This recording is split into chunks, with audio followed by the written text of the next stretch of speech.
Hello viewers, যারা class 10-এ পড়ছো আজকে তাদেরকে আমি ইতিহাসের পঞ্চম অধ্যায় অর্থাৎ বিকল্প চিন্তা ও উদ্যোগ থেকে সাজেশন প্রশ্নগুলো বলে দেবো। ঠিক আছে? তো তোমরা কিন্তু প্রত্যেকের প্রশ্নগুলো খাতায় নোট করে রাখবে এবং দেখে নেবে কি কি প্রশ্ন আমি দিচ্ছি, কারণ তোমাদের সেকেন্ড ইউনিট টেস্ট পরীক্ষাতে কিন্তু সিলেবাসে এই অধ্যায়টা রয়েছে, তাই ভালো করে দেখে নাও। প্রথমে দেখে নাও 8 নম্বর, মান হচ্ছে 8। ঠিক আছে? ছাপাখানা মুদ্রিত বইপত্রের মাধ্যমে বাংলায় কিভাবে শিক্ষার প্রসার ঘটে করবে। এটা কিন্তু 8 নম্বরের জন্য রইল সাজেশন প্রশ্ন হিসেবে। দেখে নাও পুরো উত্তর। ঠিক আছে? আমি তোমাদের পুরো উত্তর দেখিয়ে দেবো, চিন্তার কোনো কারণ নেই। যাদের বই নেই তারা এখান থেকে উত্তর করে নিতে পারবে। ঠিক আছে? আর যাদের যে কোনো রাইটারের বই হোক না কেন সেখান থেকে উত্তর করতে পারো, কোনো রকম কোনো অসুবিধে নেই। দেখে নাও পুরো উত্তর। এর পুরো উত্তরটা ঠিক তোমাদের এই পর্যন্ত শেষ হলো। ঠিক আছে?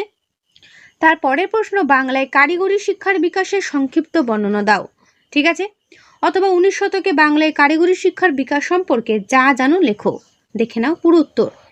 এখানে যেভাবে পয়েন্ট করে করে উত্তর লেখাটা রয়েছে, তোমরা চেষ্টা করবে এইভাবে পয়েন্ট করে করে অ্যান্সার লেখার। ঠিক আছে? পয়েন্ট ধরে ধরে লিখলে নম্বরও বেশি পাওয়া যায় আর লেখাটা দেখতেও সুন্দর লাগে। ঠিক আছে? তো এর পুরো উত্তরটা তোমাদের এই উপসংহার পর্যন্ত শেষ হলো। ওকে? জগদীশচন্দ্র বসুর বিজ্ঞান গবেষণা উল্লেখ করে বসু বিজ্ঞান মন্দির প্রতিষ্ঠা ব্যাখ্যা করো। দেখে নাও পুরো উত্তর। পুরো উত্তরটা ভালো করে দেখে নাও। এর পুরো উত্তর তোমাদের এই পর্যন্ত শেষ হলো। ওকে?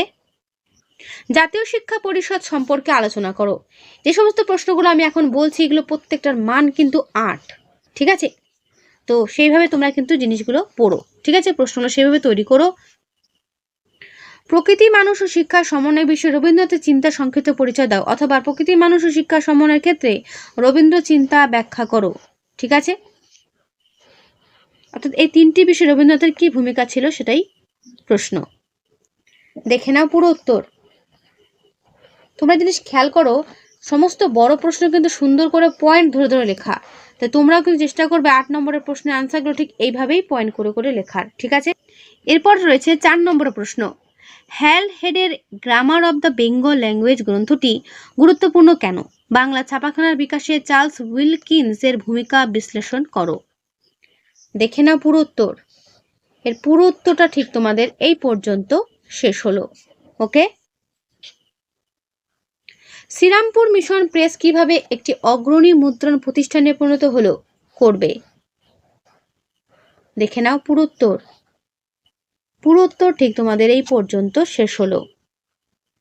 শিক্ষার প্রসারে উইলিয়াম কেরি ও শ্রীরামপুর মিশনের অবদান কি করবে।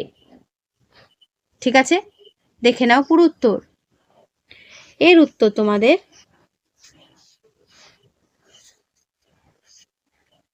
ঠিক এই পর্যন্ত শেষ হলো। বাংলায় মুদ্রণ শিল্পের বিকাশে গঙ্গা কিশোর ভট্টাচার্যের কিরূপ অবদান ছিল করবে। এটারও পুরো উত্তর তোমরা দেখে নাও। আমি কিন্তু প্রত্যেকটা প্রশ্নের উত্তর দেখিয়ে দিচ্ছি, তাই চিন্তার কোনো কারণ নেই। একটু ধৈর্য ধরে ভিডিওটা দেখো, তাহলেই বুঝতে পারবে। এর পুরো উত্তর ঠিক তোমাদের এই পর্যন্ত শেষ হলো। তারপরে প্রশ্ন, বাংলা ছাপাখানার বিকাশে উপেন্দ্র কিশোর রায়চৌধুরীর ভূমিকা কি। এই সমস্ত প্রশ্ন কিন্তু 4 নম্বরের। ঠিক আছে? দেখে নাও পুরো উত্তর। তো এর উত্তর তোমাদের ঠিক এই পর্যন্ত শেষ হলো। বাংলার কারিগরি শিক্ষার বিকাশে বেঙ্গল টেকনিক্যাল ইনস্টিটিউটের অবদান কি করবে। দেখে নাও ভালো করে। যে সমস্ত প্রশ্ন তোমাদের এখান থেকে ইম্পর্টেন্ট, আমি কিন্তু সেই সমস্ত প্রশ্নগুলো বলছি, ভালো করে নোট করে রাখবে।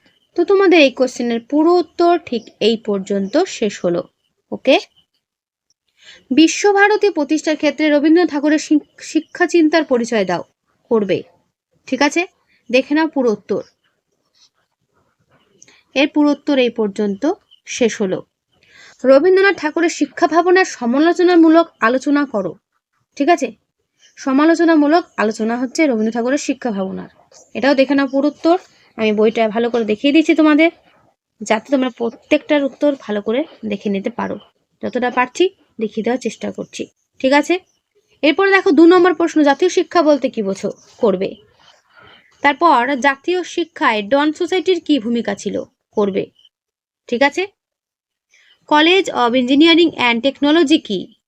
শিশু শিক্ষা সম্পর্কে রবীন্দ্রনাথের কি ধারণা ছিল করবে। ঔপনিবেশিক শিক্ষা ব্যবস্থা ত্রুটিপূর্ণ ছিল কেন? ওকে। কে কবে বিশ্বভারতী বিশ্ববিদ্যালয় প্রতিষ্ঠা করেন? এই বিশ্ববিদ্যালয়ে কোন কোন বিষয়ে পড়ানো হতো? রবীন্দ্রনাথ ঠাকুর কর্তৃক গঠিত হিতৈষী তহবিল কি করবে? কলিকাতা বিশ্ববিদ্যালয়কে কেন গোলদিঘির গোলামখানা বলে ব্যঙ্গ করা হতো? জাতীয় শিক্ষা পরিষদ কেন প্রতিষ্ঠিত হয়? কে কবে টেগোর অ্যান্ড কোং প্রতিষ্ঠা করেন? এর উদ্দেশ্য কি ছিল? করবে। গ্রামীণ শিল্প বৃত্তি শিক্ষার প্রসারে রবীন্দ্রনাথের অবদান কিরূপ ছিল? করবে। ঠিক আছে। বিশ্বভারতী কিভাবে গড়ে উঠেছিল অথবা কত খ্রিস্টাব্দে কে শান্তিনিকেতনে বিশ্বভারতী প্রতিষ্ঠা করেছে? এর পুরো উত্তর এই পর্যন্ত শেষ হলো। শিক্ষা সত্র কি? রবীন্দ্রনাথ কি উদ্দেশ্যে শান্তিনিকেতন প্রতিষ্ঠা করেছিলেন? তার উদ্দেশ্যটা কি ছিল? কে কবে কোথায় Indian association for the cultivation of science প্রতিষ্ঠা করেন? বিজ্ঞান শিক্ষার বিকাশে IACS এর ভূমিকা কি ছিল? করবে। ঠিক আছে। মহেন্দ্রলাল সরকার কে ছিলেন অথবা ডক্টর মহেন্দ্রলাল সরকার স্মরণীয় কেন? কে কোথায় গবেষণা করে রমন এফেক্ট আবিষ্কার করেন? করবে।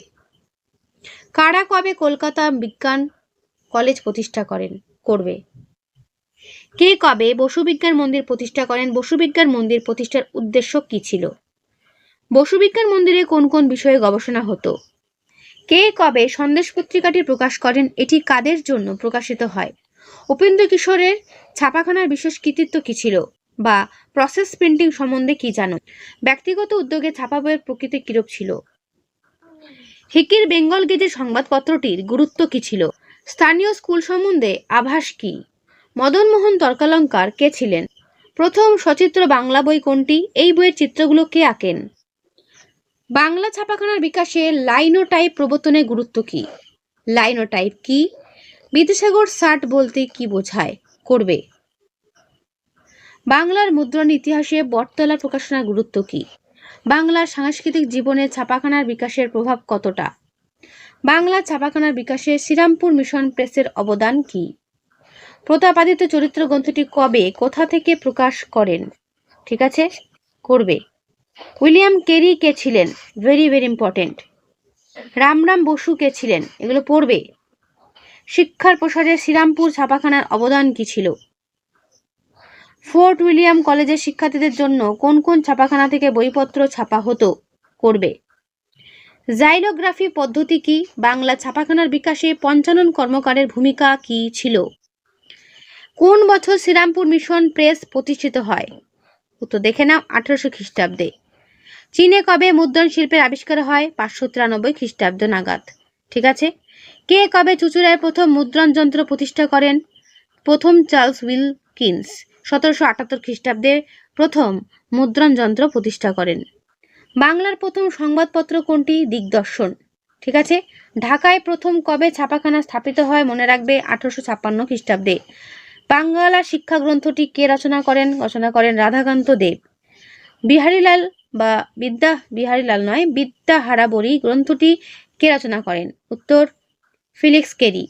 পাখিসব কলরব কবিতাটি কার লেখা? উত্তর মদন মোহন তর্কালঙ্কারের লেখা। ঠিক আছে।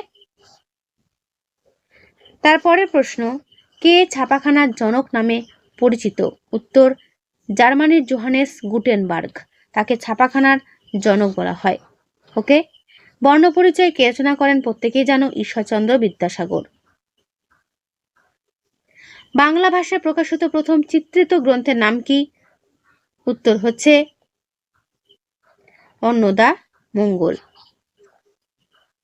কে কবে বর্ণপরিচয় গ্রন্থটি রচনা করেন? ঈশ্বরচন্দ্র বিদ্যাসাগর 1855 খ্রিস্টাব্দে বর্ণপরিচয় গ্রন্থটি রচনা করেন। এশিয়াটিক সোসাইটির পত্রিকার নাম কি? Asiatic researches. ঠিক আছে। বিদ্যাসাগর ষাট বলতে কি বোঝায়? করবে। অন্নদামঙ্গল গ্রন্থের চিত্রগুলো কে এঁকেছেন? এঁকেছেন রামচাঁদ রায়, শিল্পী রামচাঁদ রায়। কে টুনটুনির বই রচনা করেন? উত্তর উপেন্দ্র কিশোর রায়চৌধুরী। ঠিক আছে। শিশু সেবদী গ্রন্থটি রচনা করেন কে? ক্ষেত্রমোহন দত্ত। মনে রাখবে। জাতীয় শিক্ষা পরিষদের অধীনে গড়ে ওঠা অন্যতম কলেজটির নাম কি? কে জাতীয় বিশ্ববিদ্যালয়ের সভাপতি নিযুক্ত হন? কে বিশ্বভারতী বিশ্ববিদ্যালয় প্রতিষ্ঠা করেন? কবে কোথায় প্রথম জাতীয় বিদ্যালয় প্রতিষ্ঠিত হয়? করবে। কতজন সদস্য নিয়ে জাতীয় শিক্ষা পরিষদ গঠিত হয়? করবে। ISCS এর নিজস্ব পত্রিকার নাম কি ছিল? টেক কাদের প্রকাশিত জার্নাল? কে বেঙ্গল কেমিক্যালস প্রতিষ্ঠা করবে? কে কবে এশিয়াটিক সোসাইটি প্রতিষ্ঠা করেন? CET এর পুরো নাম কি? বেঙ্গল টেকনিক্যাল ইনস্টিটিউটের প্রথম অধ্যক্ষ কে ছিলেন? করবে। ভারতের হাফ টোন প্রিন্টিং পদ্ধতির পৃথিকৃৎ বলা হয় কাকে? উপেন্দ্র কিশোর রায়চৌধুরীকে। ঠিক আছে, তো তোমাদের পঞ্চম অধ্যায় অর্থাৎ বিকল্প চিন্তা উদ্যোগ 19 শতকের মধ্যভাগ 20 শতকের প্রথম ভাগ বৈশিষ্ট্য পর্যালোচনা চ্যাপ্টার থেকে এই হলো সাজেশন প্রশ্ন। এগুলো ভালো করে করো, এর মধ্যে পরীক্ষাতে কমন পেয়ে যাবে। তো আমার এই ভিডিওটা আমি আজকে এখানেই শেষ করছি। কেমন লাগলো অবশ্যই কমেন্টে জানিও, ভালো লাগলে লাইক করো, অবশ্যই বন্ধুদের কাছে শেয়ার করে দিও। তো আজকে এখানেই দেখা হবে নেক্সট ভিডিওতে। ভালো থেকো সবাই, ভালো করে পড়ো সবাই।